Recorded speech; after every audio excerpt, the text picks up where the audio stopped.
జ్యోతిష శాస్త్రంలో ముహూర్త విభాగానికి విశేషమైన ప్రాధాన్యత చెప్పడం జరిగింది. జ్యోతిష శాస్త్రపరంగా నామకరణం చేసేటప్పుడు పాటించాల్సిన ముఖ్యమైన నియమాలేంటో, నామకరణం ఏ తిథులు, ఏ వారాలు, ఏ నక్షత్రాలు ఉన్నప్పుడు చేయటం ద్వారా సమస్త శుభ ఫలితాలను సిద్ధింపజేసుకోవచ్చో నేటి శుభం లాభం అనే శీర్షికన పరిశీలిద్దాం.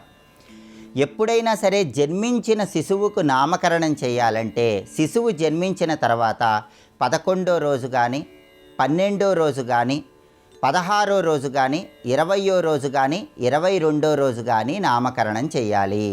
ఈ రోజుల్లో నామకరణం చేసినప్పుడు తిథివార నక్షత్రాలతో సంబంధం ఉండదని జ్యోతిష శాస్త్రపరంగా చెప్పడం జరిగింది. అలాగే కొన్ని ప్రాంతాల్లో బేసి మాసాలలో కూడా శిశువుకు నామకరణం చేయటం అనేది జరుగుతుంది. నామకరణం చేసేటప్పుడు నామకరణంతో పాటుగా శిశువుని ఊయలలో వేస్తారు. దీన్ని డోలోత్సవం, డోలారోహణం అనే పేరుతో పిలుస్తారు. కాబట్టి నామకరణము, డోలారోహణము ఈ రెండింటినీ కలిపి బాలసారే లేదా బారసాల అనే పేరుతో జరుపుకోవాలని జ్యోతిష శాస్త్రపరంగా చెప్పడం జరిగింది. అయితే చిన్నపిల్లలకు పేరు పెట్టేటప్పుడు తప్పనిసరిగా కొన్ని నియమాలు పాటించాలని జ్యోతిష శాస్త్ర గ్రంథాల్లో చెప్పారు. మగపిల్లలకు పేరు పెట్టేటప్పుడు సరి సంఖ్యలో ఉండే అక్షరాలు ఉండాలని, ఆడపిల్లలకు పేరు పెట్టేటప్పుడు బేసి సంఖ్యలో అక్షరాలు ఉండాలని జ్యోతిష శాస్త్రంలో చెప్పారు. జ్యోతిష శాస్త్రంలో ఒక ప్రమాణ వాక్యం ఉంది. ఆ ప్రమాణ వాక్యం ఏంటంటే, ఆయుజాక్షరం కుమారస్య విషమాక్షరం కుమారీం నామచ భవతి. ఇది జ్యోతిష శాస్త్రంలో చెప్పబడిన ప్రమాణ వాక్యం.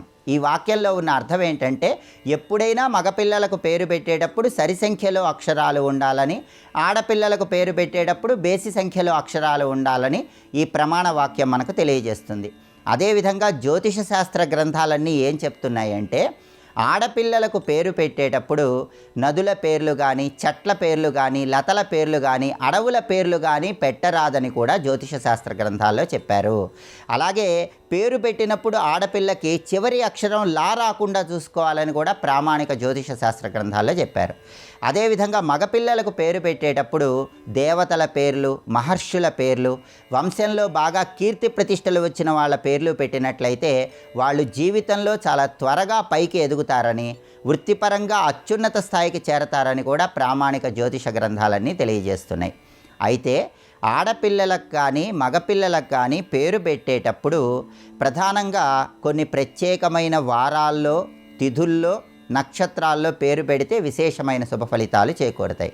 తిథుల పరంగా విధియ, తదియ, పంచమి, సప్తమి, దశమి, ఏకాదశి, త్రయోదశి తిథులు నామకరణానికి ప్రశస్తమైనవి. వారాల పరంగా సోమవారం, బుధవారం, గురువారం, శుక్రవారం అనుకూలమైనవి. నక్షత్రాల పరంగా అశ్వని, మృగశిర, పునర్వసు, పుష్యమి, ఉత్తర ఫాల్గుని నక్షత్రాలు చాలా అనుకూలమైనవి. అదేవిధంగా నక్షత్రాలలో హస్తా నక్షత్రము, చిత్తా నక్షత్రము, మూలా నక్షత్రం కూడా నామకరణానికి అనుకూలమైన నక్షత్రాలు. శ్రవణ, ధనిష్ట, శతభిష నక్షత్రాలు కూడా నామకరణానికి అనుకూలం. ఉత్తరాభాద్ర, రేవతి నక్షత్రాలు కూడా నామకరణానికి అనుకూలమైన నక్షత్రాలని జ్యోతిష శాస్త్రంలో చెప్పారు. కాబట్టి తిథుల పరంగా, వారాల పరంగా, నక్షత్రాల పరంగా ఇవి ఉన్నప్పుడు నామకరణం చేస్తే ఉత్తమ ఫలితాలు కలుగుతాయి. అయితే శిశువుకి నామకరణం చేసేటప్పుడు తప్పనిసరిగా పాటించాల్సిన ఇంకొన్ని ముఖ్యమైన నియమాలు ఉన్నాయి. వాటిలో ముఖ్యమైనది ఏంటంటే, గురుమౌఢ్యమి ఉన్నప్పుడు కానీ, శుక్రమౌఢ్యమి ఉన్నప్పుడు కానీ నామకరణం చెయ్యరాదు.